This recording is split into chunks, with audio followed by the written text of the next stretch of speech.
Oh, somebody got close to the mic. They want this to be heard. Okay, let me start over. You cannot objectify an object.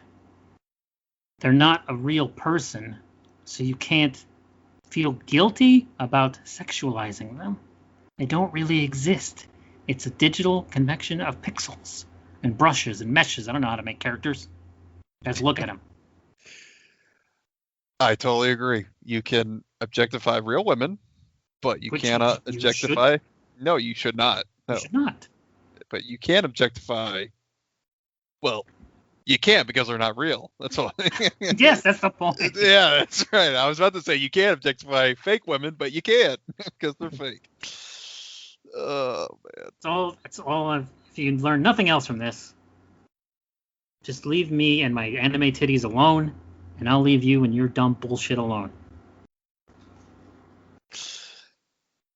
We should all let each other enjoy anime titties without restraint or judgment. Fear of censorship. Sony. Yes. Damn you, Jim Ryan. Coming after anime titties.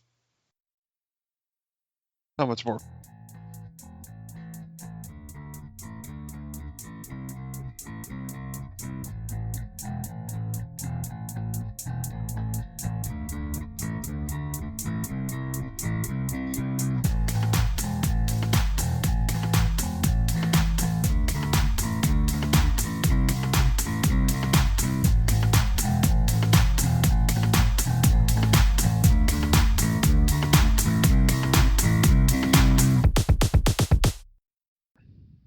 This is the internet's worst gaming podcast. I am your host, Loki Jarson. Hopefully the microphone sounds better this time. I don't know what the fuck I'm doing. I don't watch YouTube tutorials.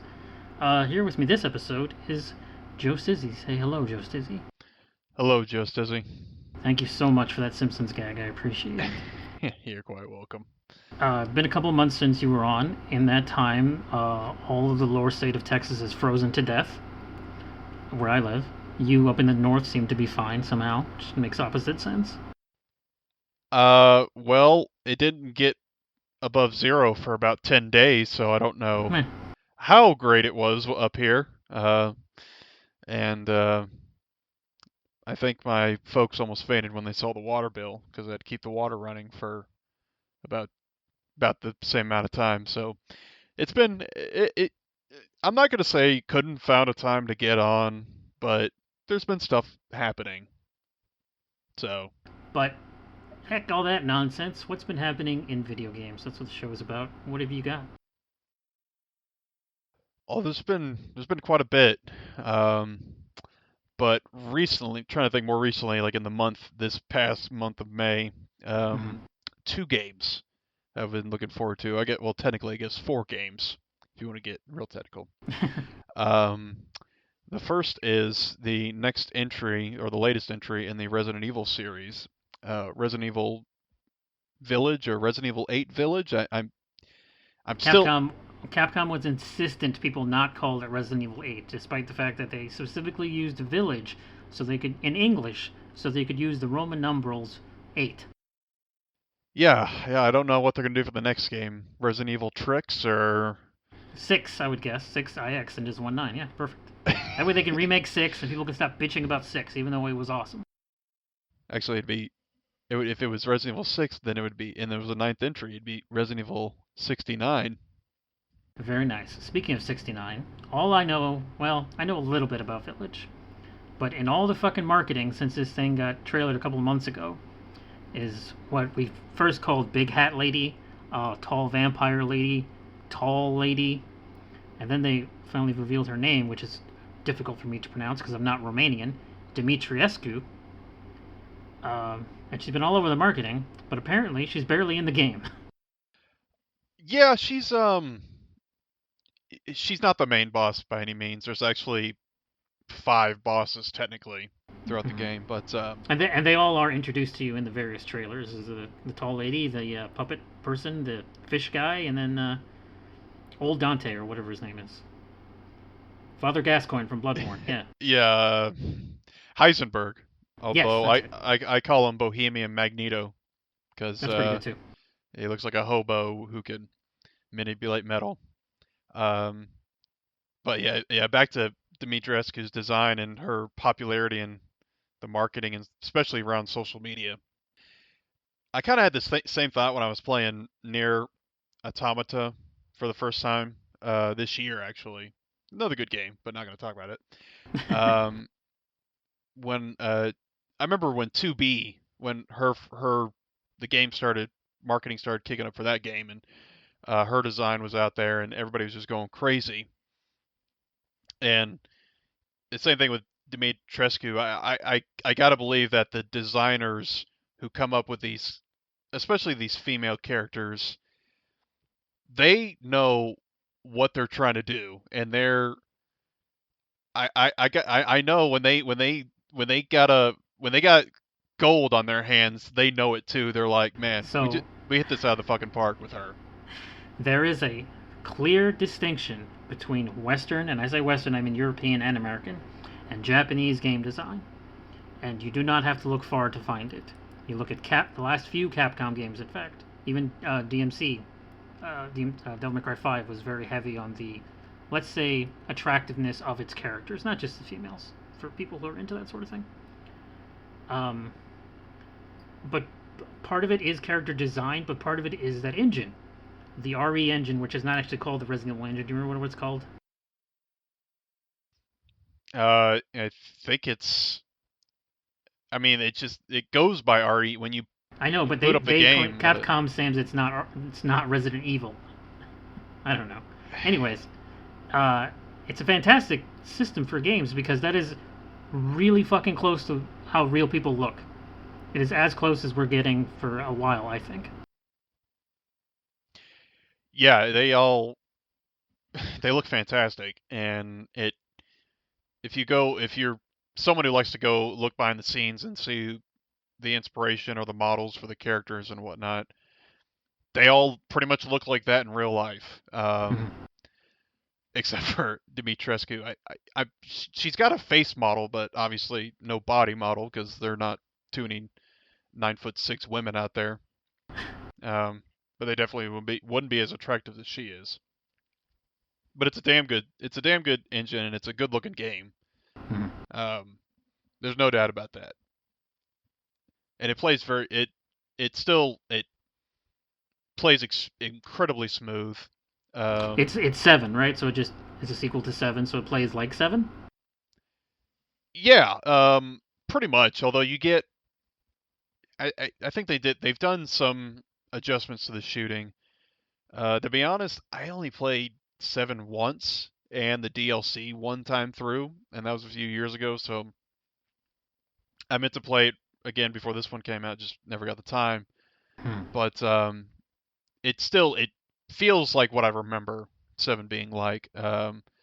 There's uh, greater weapon variety and enemy variety. Because in 7 there's very few enemies, to be honest. As There's far just honestly, there's just I have played it a little bit recently for Game Pass stuff. There's basically one type of enemy called the molded, and everything is a slight variation. It's like here's a fat molded, or here's a molded that goes walks on the ground, and then the family bosses himself. hmm But no, there's not a lot of variety in what you fight. yeah, no, you can definitely tell that 7 was pretty much tailored around the bakers themselves. Yes. And while I did really like 7, and it's arguably the scariest of the Resident Evil games, which is very important for survival horror game. It's also, I don't want to say forgettable, but it's one of the least Resident Evil of the Resident Evil games. It has very little. Here's what it is. Here's what it is. I haven't replayed it. I'll tell you right now because this is immediately what I thought of when I replayed. Claustrophobic. It is you are in a small house for so much of that game, and you're like, okay, let's go into the woods. You spend 2 minutes in the woods, and then you go down into under a different house, and then you go into the mines. You never see the sky in this game. You're always in some shut, tight little corridor, which can manufacture tension, I guess, but there's no art direction, quote unquote. There's no cool shit to look at. Yeah, it definitely seems like they kind of designed the levels with VR specifically in mind Yeah. because VR, I don't have a VR headset, but I've heard people talk about it. They say it scares the shit out of them, even if they know what's coming. Um, but it also just doesn't have that same over the top Resident Evil cheesiness. The just the really larger than life characters and The just the final boss replayability is a too. big goopy man.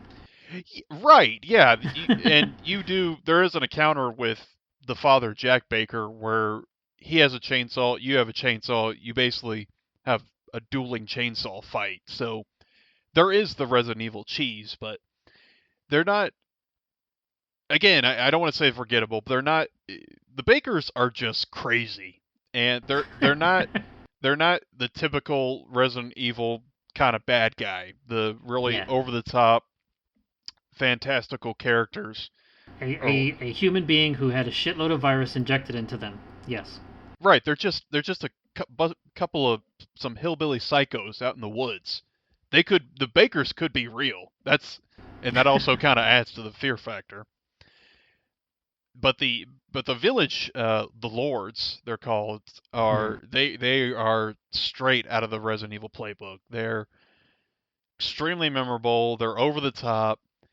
Uh, they're I think they're fantastic. I went into the game thinking I was really only going to like Dimitrescu, for various reasons, Uh huh. but I ended up really liking Heisenberg too. He just because he was very different from a lot of RE villains. He was just kind of laid back, and he wasn't really concerned about taking over the world or killing a bunch of people. He kind of had his own personal issues.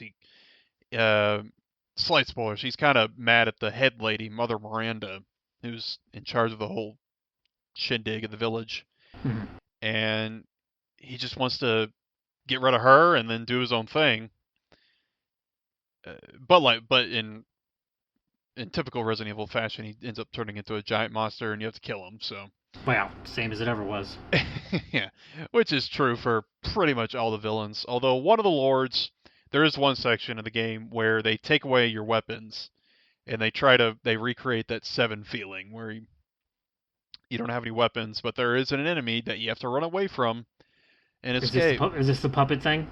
It is the puppet thing, yes. Okay. Yeah. It's I've never been scared. That's not true. I probably was as a child. I don't remember.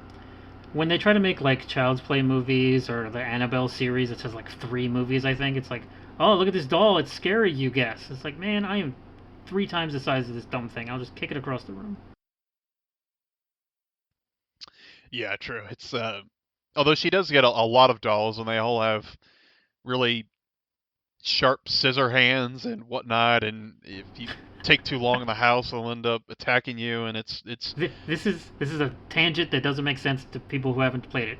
Remember the other day we were playing Zombie Army 4 Dead War, and as a little Easter egg, they have those stupid little dolls all around the levels. You shoot for extra points. It's just supposed to be creepy on purpose. hmm I'm like, I look at those, and I'm like, nah, this is dumb. And literally every time Rob looked up when he went, ugh, I was like, oh my god, dude. that was amusing. I think Rob is greatly affected by the creepy dolls, All right. and I'm not a fan either. My my aunt, she likes to collect all that kind of shit, those porcelain dolls and whatnot, and she's got one it sits about 3 feet high, and she calls it Susie, and she keeps it in a chair in the middle of this room that she's got all decked out in pink wallpaper, pink paint. She's got dolls and plates, ceramics and shit, just all this shit. It's a very girly but also kind of a creepy room, and it's not my favorite place. It's not one of my biggest fears, but I could see why some people would be creeped out. In that case, you're not scared of the doll. You're scared of the person who would do that. That's different. Well, I'm not saying I'm scared of my aunt or anything like that, but yeah, it's one of those things we'd always joke about. Oh god, every time we leave our house, we're gonna be driving away, and we'll look in the rearview mirror, and Susie will be in the back seat, and it'll just veer off the road, and terror. But yeah, it's one of those in Village that section. It's cool to experience the first time, but when you're replaying the game, it's extremely annoying. Yeah, Like I imagine. said, because you don't have weapons and you just gotta go through the motions once again. And I've played this game. I'm on my third playthrough of it so Well, far. it's one of the I can't criticisms, quote unquote, because game journalists, is that it's too short. It's like, man, there has been one long Resident Evil game, and it was six, and it was very maligned for various reasons, even though I love it. Other than that, they've all been pretty damn short. This is their formula. This is how it works. This is the kinds of games they make. Yeah, and I wouldn't say this one was very short. Seven was short. Yeah, I feel like was short, but this one's longer than that one. I think my first playthrough was around 11 and a half hours, something but like that. but you see videos of speedrunners be like, oh, they beat Village in 4 hours. So it's like, cool. Did you play any of the game, or you just run and glitch through walls? It's like that's not quite the same thing. Yeah, plus they're speedrunners. That's kind of that's how they get a lot of their enjoyment from is just trying to get to that shit as fast as I, possible. I I know, but it's often the comparison used. So it's like, oh, this guy beat in 4 hours is not a long game. It's like, well, yeah. Was that his first run? Unlikely. Yeah, you shouldn't judge it from that. It's unfair. I think it's a decently paced game. If you're like me, go through the first time blind and you're just kind of taking your time, exploring things as you go, then I think the first time through it's great. Now, yeah, the second time took me like 5 or 6 hours, and I wasn't even trying to like speed run because there is I don't know if it's a I think it has a trophy get under 4 hours, but it definitely has a challenge where you can I get think it's five points. actually. The guy just did it in under four. Yeah, so you can get through it pretty quickly, but To be fair, they also did this in their previous release, the Resident Evil 3 remake. You beat it under 2 hours, which is absurd. yeah, now that 3 remake it's a very short game. It's enjoyable, but it's very Yeah, short. Um, so yeah, in Village, you you take control of Ethan Winters, same guy from Seven, which a lot of people may not have known because he didn't talk in Seven. he did. Just wasn't very interesting. Oh yeah, yeah, he did talk. I do. I apologize, misremember, but he talks more in this game, and he gets a little more development. Um, I don't know if I would still put him among Resident Evil royalty, among my favorite characters, but Well, in order for that to qualify, he has to be in at least one more game, right? That's how it works. that would definitely help. Um, or it also helps if he's somehow connected to some of the Resident Evil characters. I'm pretty sure I see Chris standing in this game all over the place. So in the marketing, anyways. So He he's connected in that he way. he is, but also in my opinion, it didn't help that they used a very different looking model for Chris in 7 and Yeah, in I don't 7 know. DLC. They were trying to be different for the sake of being different, and it put so many people off. Capcom was like, "All right, we'll put back a super buff Chris." Jeez. Yeah, because in 7 when the spoilers when at very end of the game, you see these soldiers come down and there's one taking up the focus of the screen and you're like, okay, who the hell is this? And then if you got the subtitles on, it says Chris or Chris Redfield or something, Mm-hmm. and that's the only way I was able to tell it was actually him. But in the Village trailers, I knew immediately as soon as I saw him that I said that is Chris Redfield. Yeah, That is super chunky, boulder punching Chris Redfield there's there. something about an iconic design. Like, imagine if in the unfortunate Resident Evil 4 remake they're going to do soon, if they gave Leon a haircut, like just fucking buzz cut him, everyone would hate that. Oh yeah, no, you gotta have the moppy '90s haircut for sure. That's just it's iconic for him. Yes. And I was I did like Kristen's involvement with the story, which it's not a lot, but he does play a big role. And like I said, Ethan does get a little more development. He's trying to go after his daughter after she gets kidnapped, and she's abducted by the lords and Mother Miranda and all that, and he's trying to get through this crazed village and whatnot, and Hmm. he has to go systematically all through each of the lords and look for clues for his daughter's whereabouts and whatnot, and uh, all the four lords are very different, not only in design and personality, but just in the settings that you encounter them in. How much of Village does actually takes place in a village? Because it seems like you're either in a castle or a factory or some underground shit. Quite a bit because when you first get there, it's if anybody's played Resident Evil 4, it's very familiar. Hmm. You get there, it's all quiet, there's nobody around, and then all of a sudden a bunch of wolfmen pop out and start attacking you, and they're overwhelming you, and you basically just have to hold out until a bell in the distance sounds off, just like in 4, and you earn a reprieve, and then you get a chance to explore the village and more and find any survivors and all that.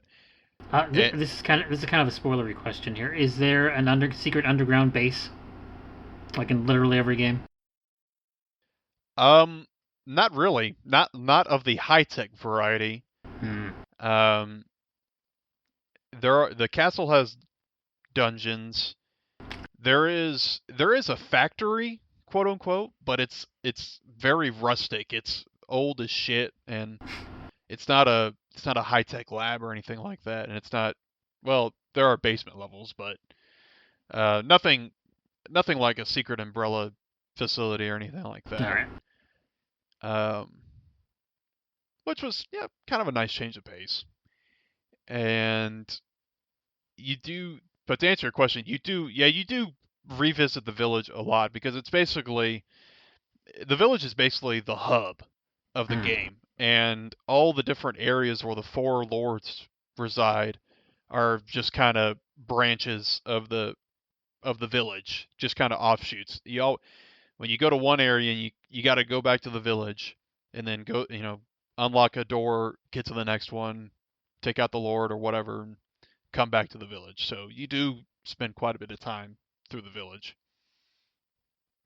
and which was kind of another thing I enjoyed and was kind of different for a Resident Evil game because they're for the most part the newer games have been more linear.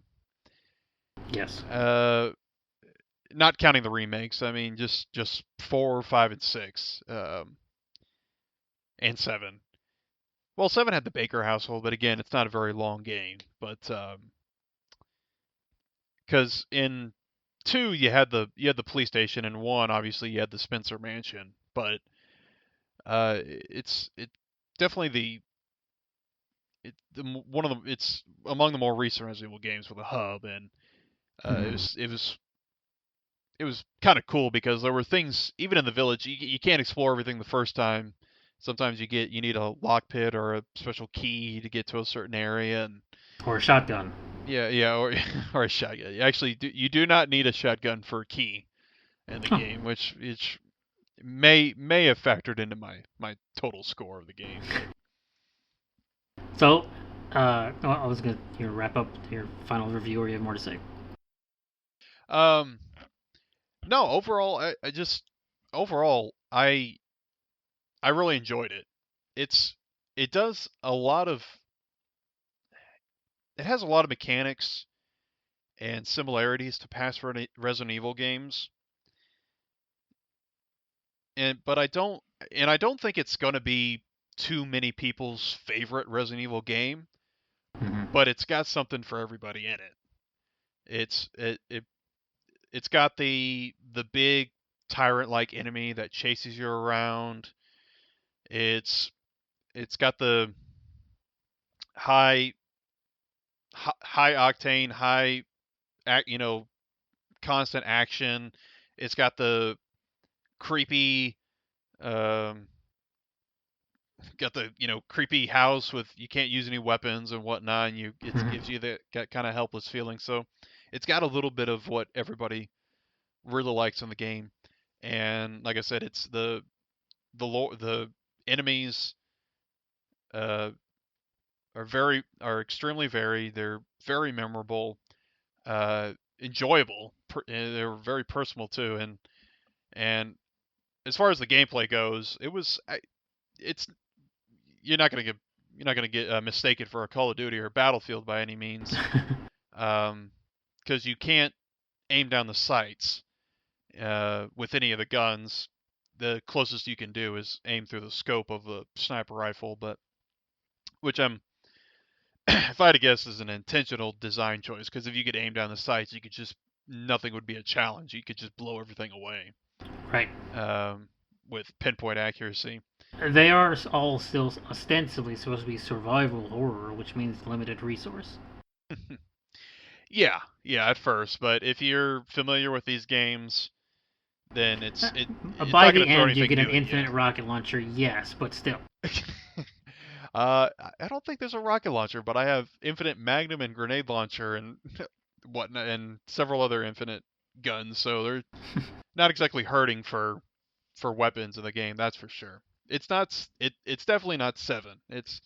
You will get quite an arsenal by the end. And like I said, it's not my favorite Resident Evil, but I thought it was pretty great. I enjoyed Is it this a lot. is this the best game you've played this year? Given we're almost in June here. It's the best 2021 game. Let's put it Okay, that that's way. fair. But Sure. I think it might be the only 2021 game I've played. Um, because the next game we're going to talk about, I don't know if you can include that in Uh, being Mass Effect uh, Legendary Edition. Before we move to that, I want to talk about another 2021 game briefly because I hadn't even thought about it until you just said that came out in 2021.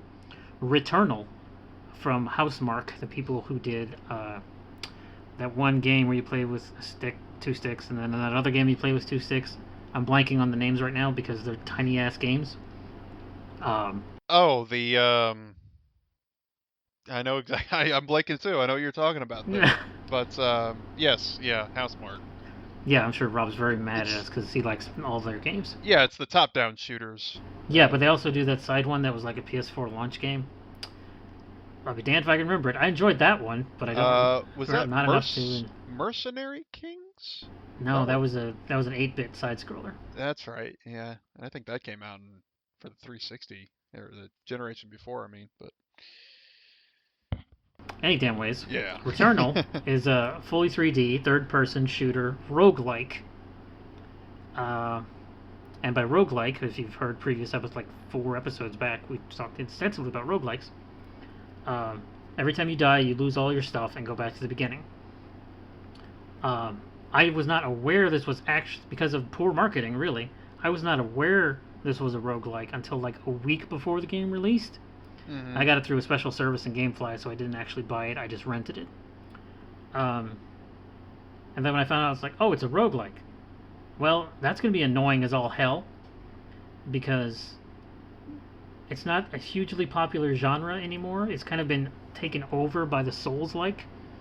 You can find a bunch of indie roguelikes that are 8-bit, like on the indie store. You know, go to your Steam or your Xbox, your PlayStation store. There's little 8 or 16-bit roguelike games that are. It's the same thing as Returnal.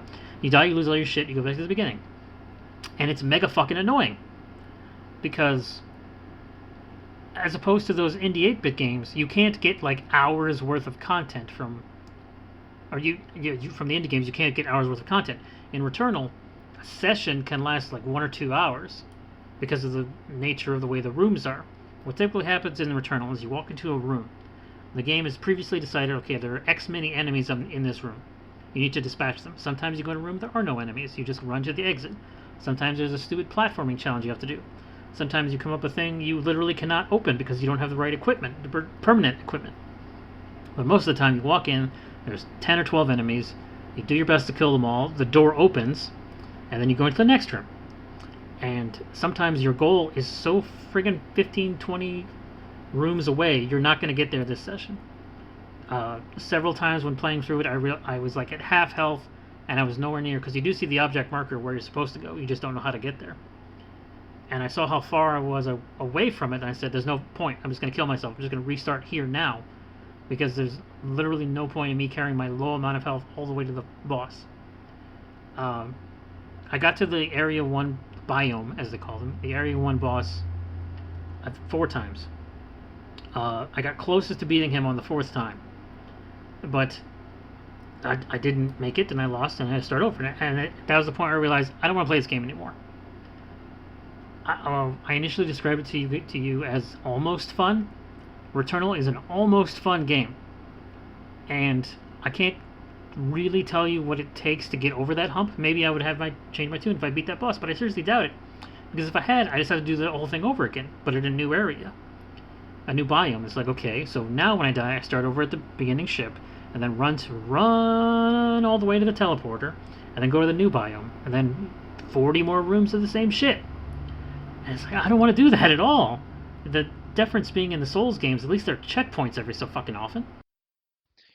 Yeah, I have never been a huge fan of the roguelike for many of the reasons you stated. In Yeah. fact, I've only played one that I can tolerate or even like, but that's because it did a lot of other things that I liked. It wasn't What? necessarily referring to Hades.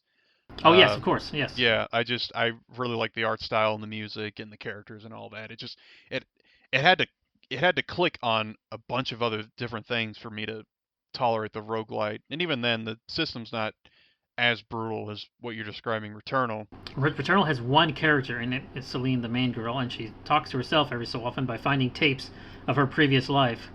Which is like, okay, I guess that's supposed to be spooky? Yeah, that just gets kind of dull.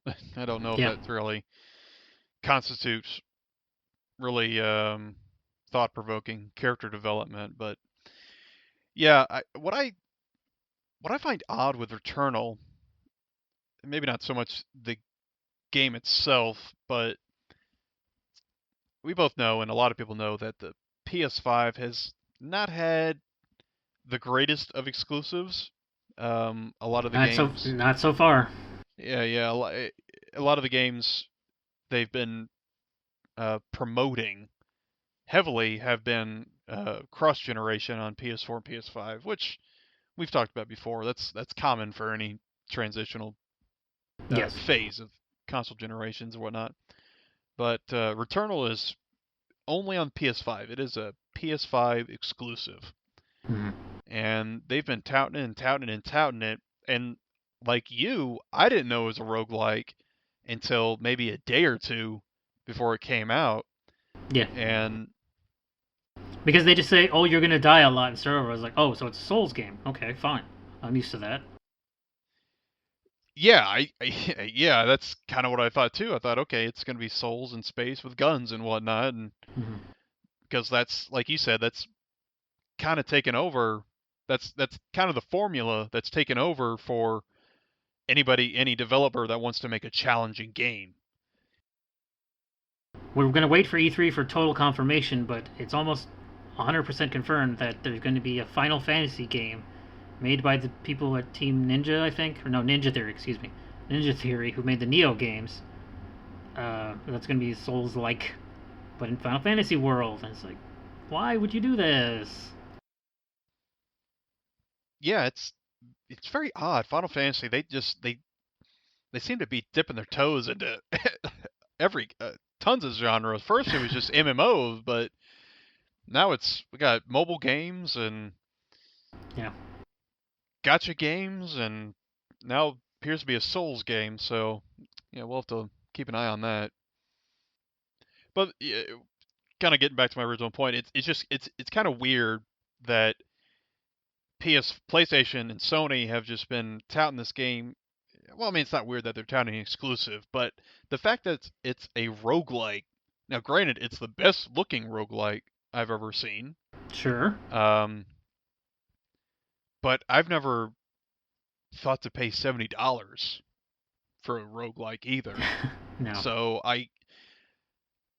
I don't know if maybe they intentionally kept the fact that it was a roguelike kind of maybe not secret, but Maybe. on the download.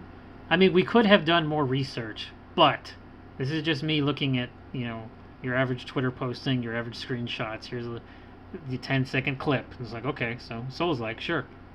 Nope, not at all.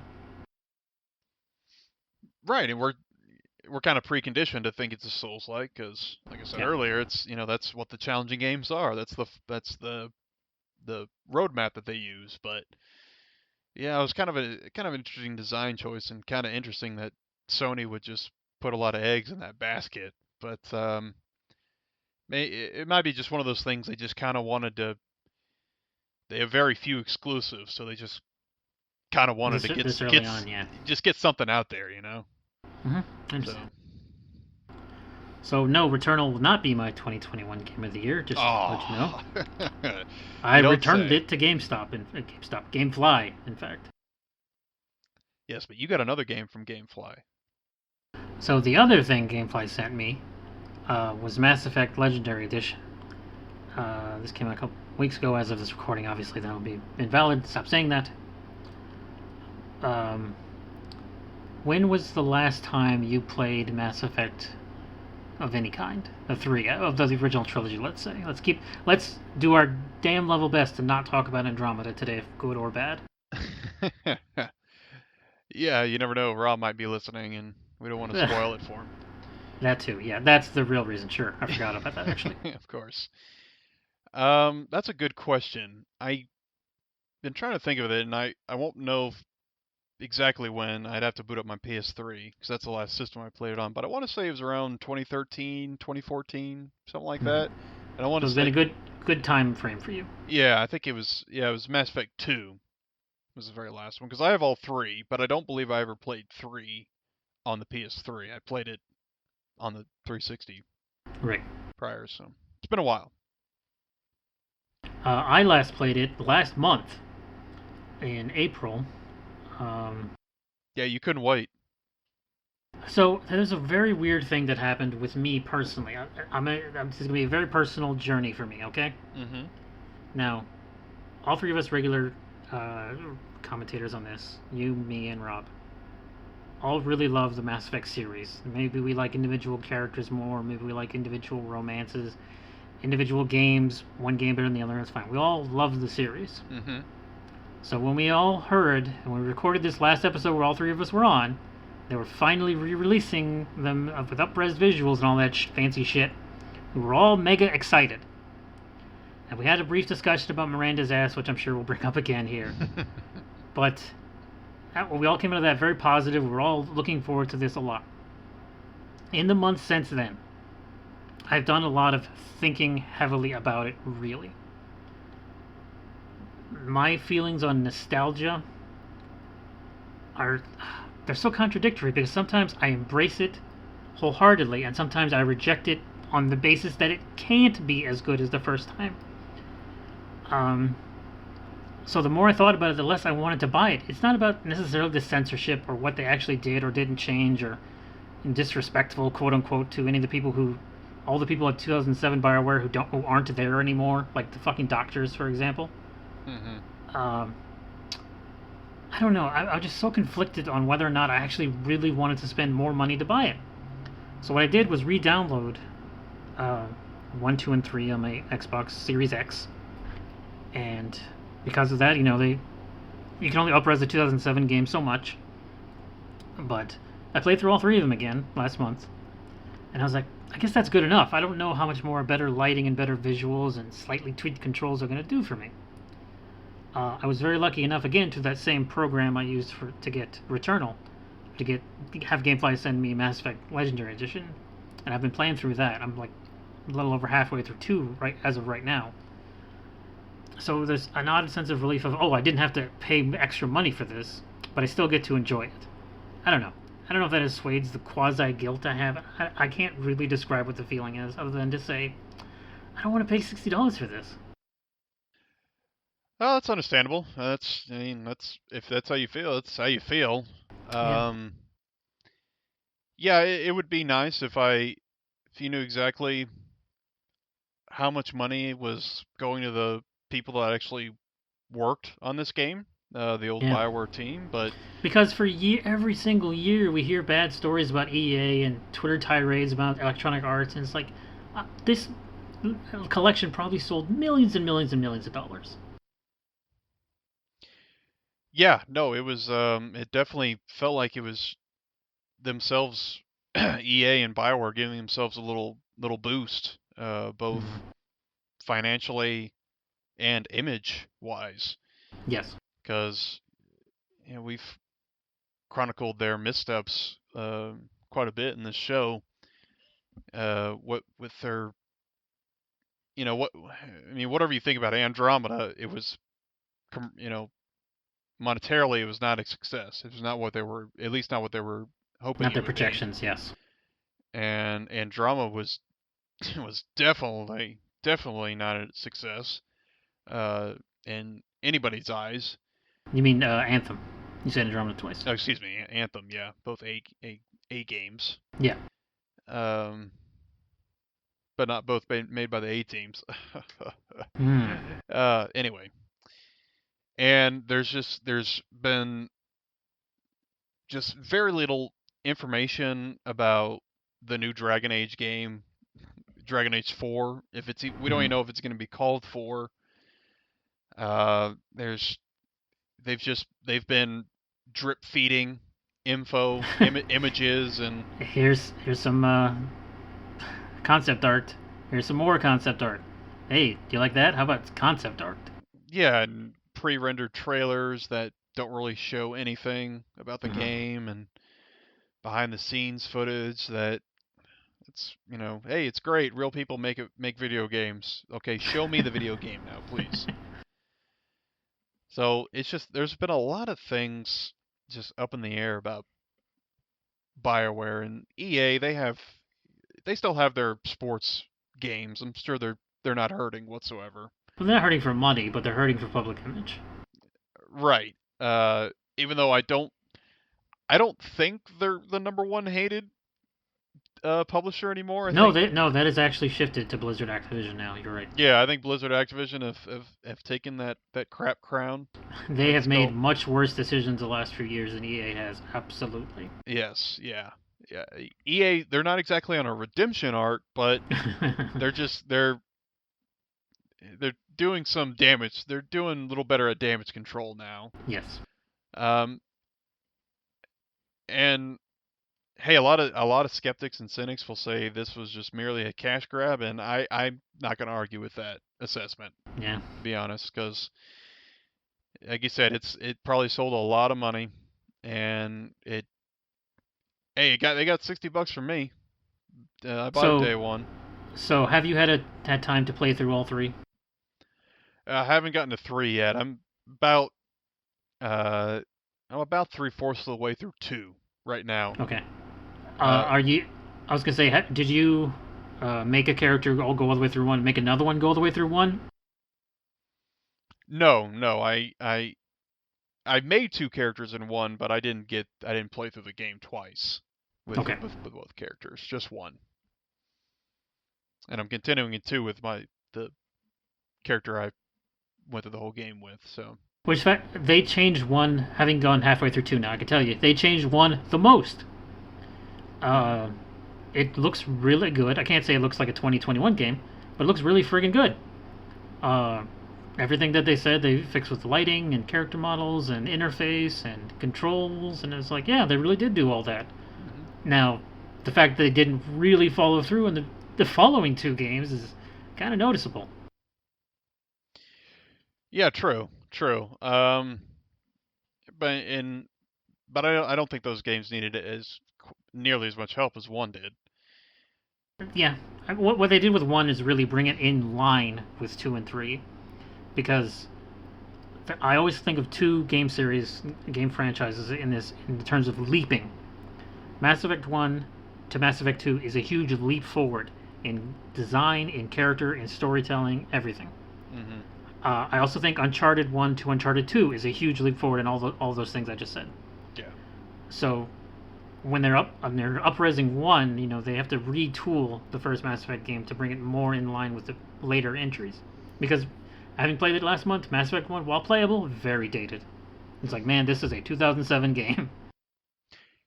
Yeah, that's for sure. Even playing one on Legendary Edition, it was I love the game to death, and they do make the parts with the Mako a lot more bearable. The planets actually they look pretty darn good. Hmm? They did a lot of they did a lot of good work with the upresing the textures and whatnot, and the like you said, the lighting and the suns and the glares and all that look really great. Character model faces look better for damn sure.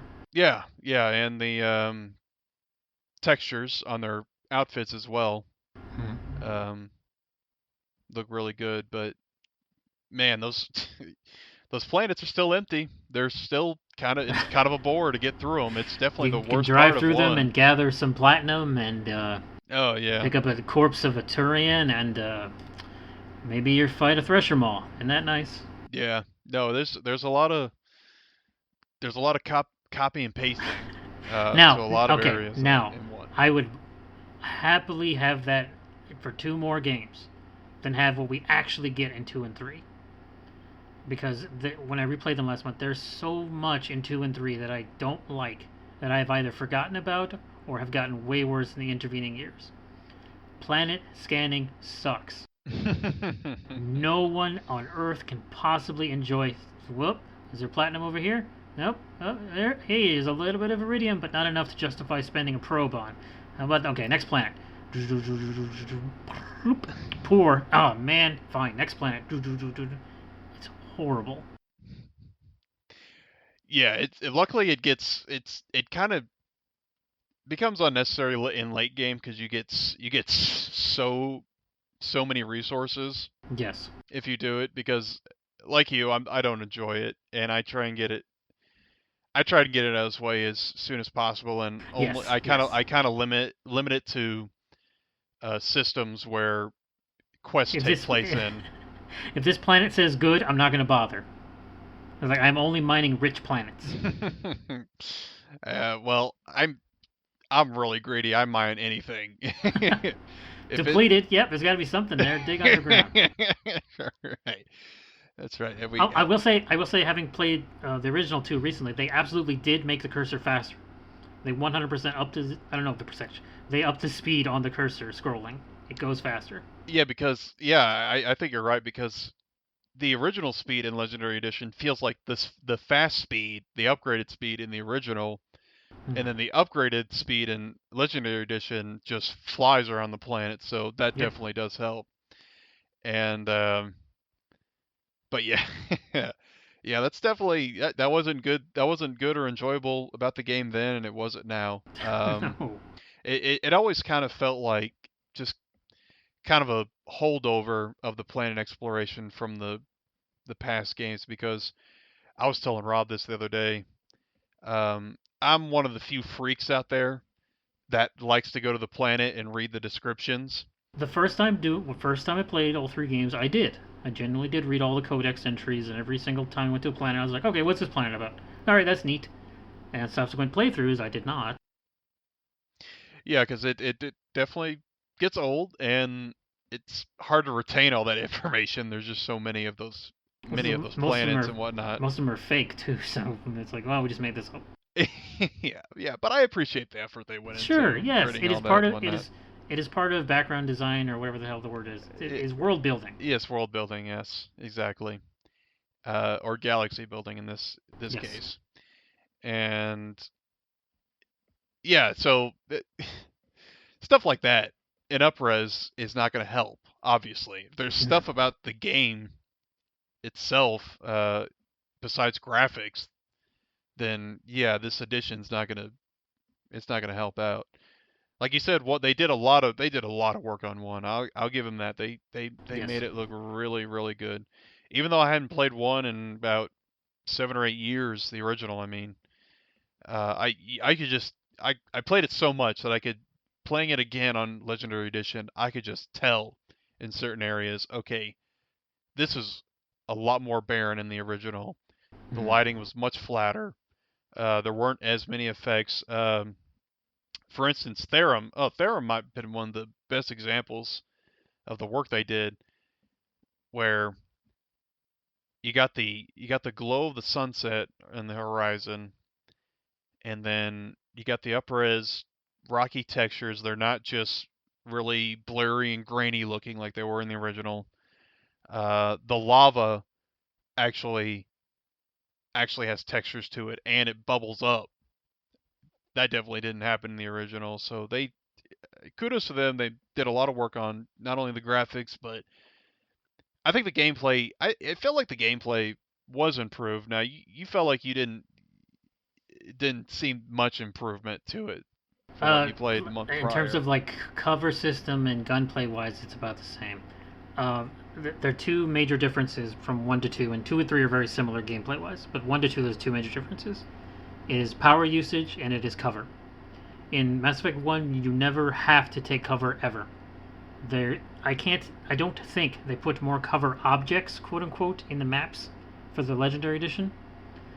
But I played the whole thing. I never took cover once. You don't have to. You can stand out in the open and use your powers, which is the other thing.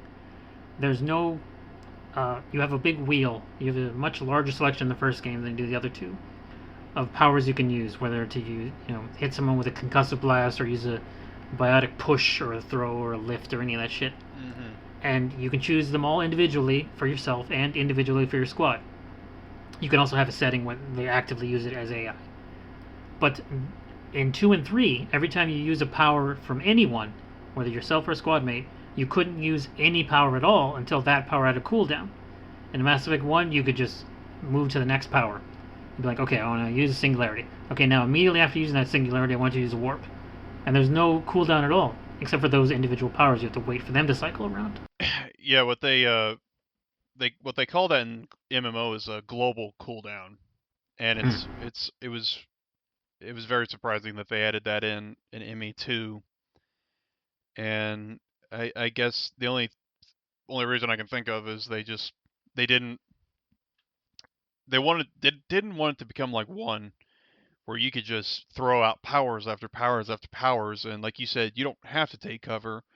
Yeah. Which there are cover mechanics in one, but that's not how the game was designed. It was supposed to be an RPG with guns, which it is, Yes. with looters, little slight looter shooter mechanics as well thrown in. Two is definitely took inspiration from the Gears of War 2 games. is a cover-based shooter, Yes. and then it's a cover-based shooter first, RPG second. Yeah. And the powers are substantial and effective in two. So it's just kind of them. I guess there's a way for them to limit it, but yeah, it'd be nice if you just overload, warp, singularity, done. Okay, that's it. Yeah. Only had to use, but they want you to use the gun more often, not so much the powers. Also, it's about the guns. In ME1, every gun had infinite ammo, and you just had a cooldown to worry about if you overheated by pulling the trigger too long. In 2 and 3, thermal clips. What the fuck is that? Oh, but they make the guns more efficient somehow. Uh huh, sure. That Sure. was the lore.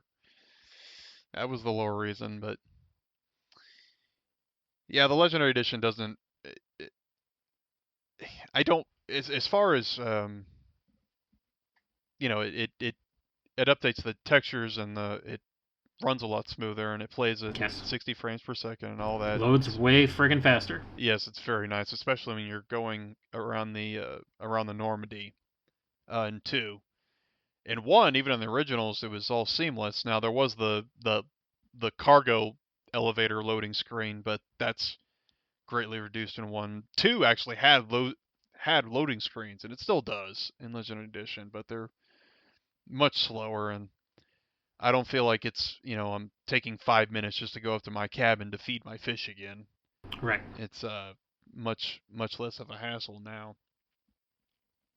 But as far as gameplay goes, I remember reading a Game Informer article a couple months ago where Mass Effect LE was the cover story, and I thought I read somewhere in there that they asked about what changes in two and three besides the graphical and whatnot performance, and I think they said they kind of tweaked the cover system a little bit, try to make it a little more responsive, a little snappier, if you will. Um, Okay, I haven't noticed. yeah, I don't. Yeah, like I said, yeah, I haven't played the original two in a long time, so it basically it feels the same to me. Um, and it's solid to begin with, I thought, and it's like you said, it's not gonna compete it with any too many cover shooters made nowadays, but Hmm. it is what it is, and I think it still holds up pretty decently for what it's trying to do, and the story is the same. I mean, it's Yeah, can't change that. For no, good, for good, for good or bad, you can't change that. but you can change camera angles. So I, no, what the hell is today? Yes, today. Today, as of this recording, which again will Today be is irrelevant. today, yeah. Today, as of this recording, which will be irrelevant again in the future. I did Miranda's loyalty mission. So I did have that dialogue about her sister, and yes, the camera is raised above her ass, and yes, it is unimportant. Here's the thing: that's the only thing they changed. If they had not said ahead of time that they were changing that, no one would have fucking noticed. The only reason there was any feedback, drip back, whatever, hatred, whatever, from that is because they fucking came out and said it. They had to, I'm going to use this word, and I'm editing, so I'm not going to cut it out. They had to virtue signal that they were doing their best to not make her a sexualized object. So everyone would know how good the new Bioware is. That's why they did that. If they said nothing, no one would know. They changed nothing else. Jack's tits are still hanging out there. Miranda still has a huge ass. Samara's tits are still way out there. Mm. Oh, They oh, smart. specifically picked one thing, her big ass, to focus on, and said, well, we don't want to make her sexualized. Fuck you. I totally agree. I don't understand why they felt the need to try and get out ahead of that when it was, like you said, it wasn't even going to be an issue. Yeah. Because when I was playing the game, I started to look for it, and I only noticed it because they said something. Yes. And I'm sure it's the same with everybody else. And I don't know, maybe there's a handful of people that might have had an issue with it, but like I said, it's not like they changed the model of the character, and it's also like they didn't make the camera free moving, so you can pan it around to whatever angle you It, want. in non conversations, this game has a photo mode. You can take pictures of every single butt you see. Mm-hmm. Yeah, and there's still plenty of camera angles of Samara's very, very low cut Yeah, outfit. didn't change that at all. Yeah, no, it's thank God it's glorious. Um, and so yeah, I think that's the only thing I've noticed that's different. Everything else is still pretty much the same Yeah. with the game. Yeah, it was a very very weird PR move by them. I still don't understand it, and it's definitely something that only happens, I think, in this year of our Lord 2021, or Do you maybe remember 2020, but earlier in this podcast we were discussing the differences between Japanese and Western developers? This is it right here, buddy. yeah. No, you brought that back around masterfully. I Yes, applaud you, thank you. sir. Mass effectively. Mass effectively. So, other than all that shit, are you still having fun with the games? Are they fun to play? I think they're a lot of fun. Yes. It's been a nice ride uh, through nostalgia land. Although, okay, I don't know. I'm getting kind of a weird feeling while I'm playing the game. I don't know if weird's the right word, but I like you said, you didn't feel comfortable paying $60. I did, whatever, and I'm not gonna say I regret it or anything like that, but Mm. I definitely would have probably been okay waiting for it because I played those games so much back when they originally came out. I think I played one and two each at least a dozen times. and I played three, I think 3 or 4 times, not nearly as much. Um, it became Not, kind of my it became good. kind of my yearly ritual to replay those games. I don't think any of the games ever broke my Skyrim record or uh, my KOTOR record. In fact, still remains number one of games I've played start to finish all the way through. Mm. But they came pretty damn close. I think it might be like literally third place. It's KOTOR, Skyrim, Mass Effect in terms of played through all the way the most. Yeah, I think those are definitely among my top three. I might throw in Final Fantasy VII, the original, because like I said, that became like a ritual for me. Every year I would Yeah, replay that game, start to finish. And there's still shit I forget because I like the was ghosts. yeah, like the ghosts were not in the original, and I wish they were in the remake, but we're not getting into that. Um, but it's just it's I don't know how to describe it. Whether it's I'm necessarily let down on it, or if it's just because I wasn't it, expecting this like big revelation or just like these extraordinary moments because I've done everything in those games. So I'm yeah, just going through the motions again. And while it's it can't feel like the first time. It's impossible. yeah, no, and I didn't expect it to because it didn't feel like the first time. The subsequent dozen times I played it after that. Yeah. Um, Now maybe it's because I'm playing Paragon and most of my playthroughs were Paragon heavy. Maybe if I play a Renegade, which I have originally, maybe you feel a little different because I don't know a lot of those lines by heart and whatnot. Um, but yeah, it and there's a little bit of it showing its age too, like you Mm-hmm. kind of hinted at earlier, especially one because yeah those Games have evolved since then, yeah those like and as total. like those planet explorations in one, it's just kind of like it doesn't matter how pretty you make them, it's just not going to make them any less of a hassle to get through. Those are definitely sections of the game where I just throw in a podcast or a an old sitcom episode or something in the background and just Now, kind of I said we weren't going to talk about Andromeda, but I'm going to talk about Andromeda real quick. all right. Scanning. So Rob disagrees with me. We've talked about this off air before. He's currently very slowly playing through Andromeda. He might be done by the time this is out. I don't know. He disagrees with me that the best version of scanning is the one you do in Andromeda because it's integrated He's into been your trying to get car. back into it, I know.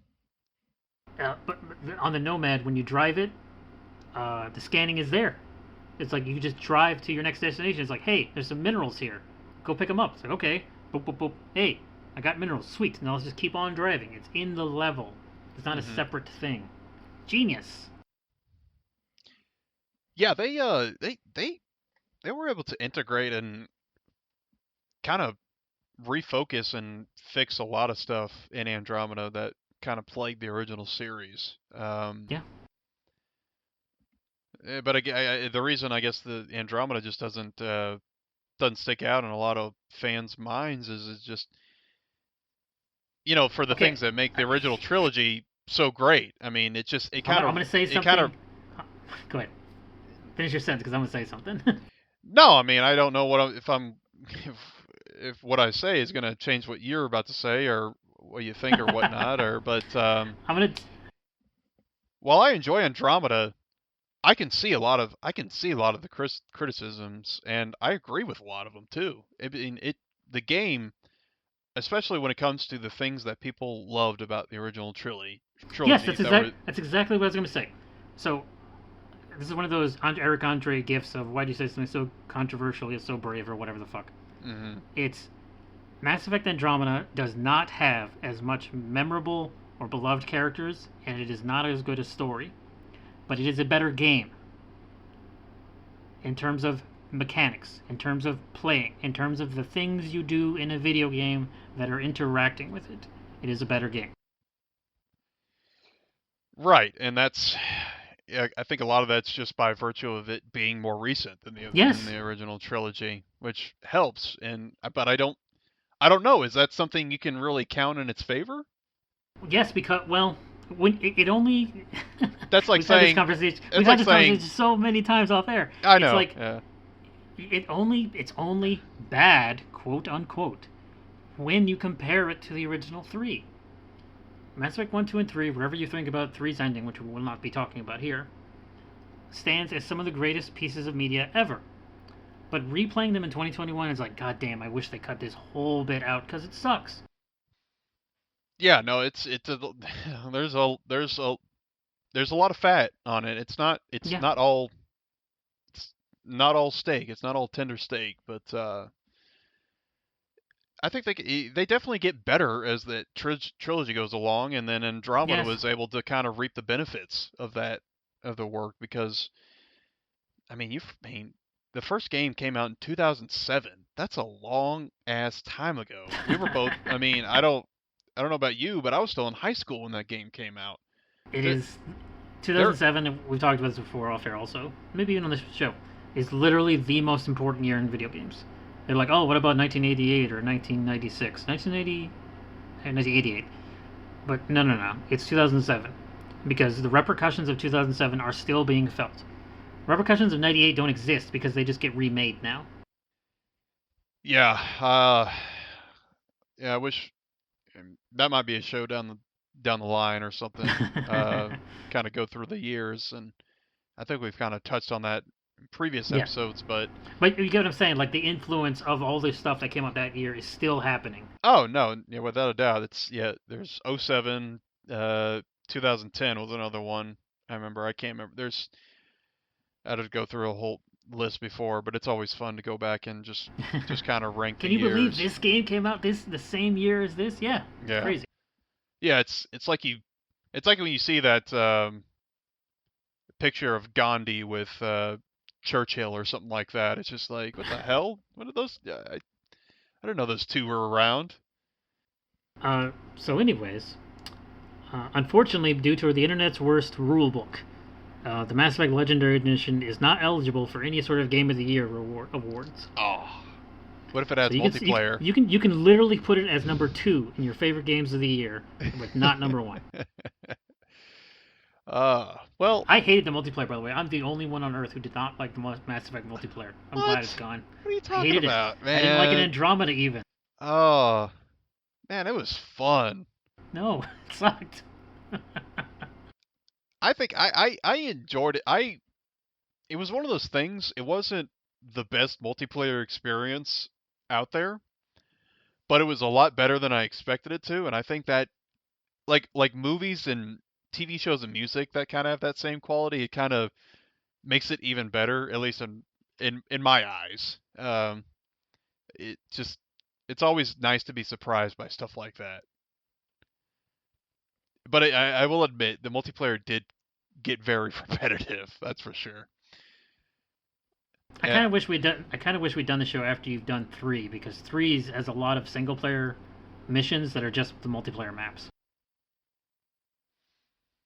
yeah. No, I do remember that because they yeah they just recycled them for the multiplayer pretty much, or vice versa. I think it came out at the same time the when it released. It wasn't Yeah, one of it those had to. It had to because you needed the multiplayer stuff for the. Yeah, the assets, yeah, the war assets. I remember that. Neither of us in this legendary edition playthrough. Neither of us has gotten to three to see what that big update is because that is the other major thing. Is three's multiplayer was integral to the war assets, as you said, the stuff you can bring to the final conflict, and how they're retooling that is well something neither of us know about right now. Yeah, I think they kind of touched on that as well in that article, that GI article I read. I think they're just increasing the assets you get from the single player missions, from what I remember reading about it. Because yeah, that's all they can do. They don't have multiplayer Yeah, um, to up the add galaxy yeah, readiness or whatever that was. yeah. So it's maybe they just add in more fetch quest or something like that. Who knows? Or yeah, Yeah. they just give you more assets of readiness. So yeah, we'll definitely have to see. But So expect a follow-up show where Stizzy recants everything he says. yeah, don't I do that every episode? Isn't that You're allowed to change your mind. I'm that's not going to blame you. that's why we have so few of these. I have been making a shitload of these with my brother, actually, sir. You have. Now, You've been very mostly good. those about strategy games, and if you're not into strategy games, you're not going to listen to those. I understand, but that's the kind of games he plays. He's a PC gamer. That's what he does. Plus, he's a YouTube creator, so he has to make videos for that sort of stuff. We, and by we I mean I, only have this here podcast, which I hope you've enjoyed listening to. I hope. I don't know how. God willing. God help you. Uh, With with just infinite amount of tolerance and patience, I imagine. it's like you were saying, if you're scanning a planet in Mass Effect right now, thank you for listening. Yeah, I hope we can make that experience a little easier for you. Able to get through everything in the Hades Gamma or whatever. Thanks for coming on again, Stizzy. See you in 2 months. It won't be that long. Okay. I promise. That's literally what you said last time, friend. I have audio that Damn proves it. it. Well, hey, we got E3 around the corner now, and hopefully Yes. no more winter storms or. Maybe some Dragon Age 4 news will be there. Oh, don't Who the fucking knows? Don't tease me. Yeah, that'll probably be the next episode about E3. Until then, I've been Loki Jarson. You can find me on Twitter at Loki Jarson. This podcast, by the way, in case you're not listening to it on iTunes, is also available on Spotify. If you're on Spotify, it's also on iTunes.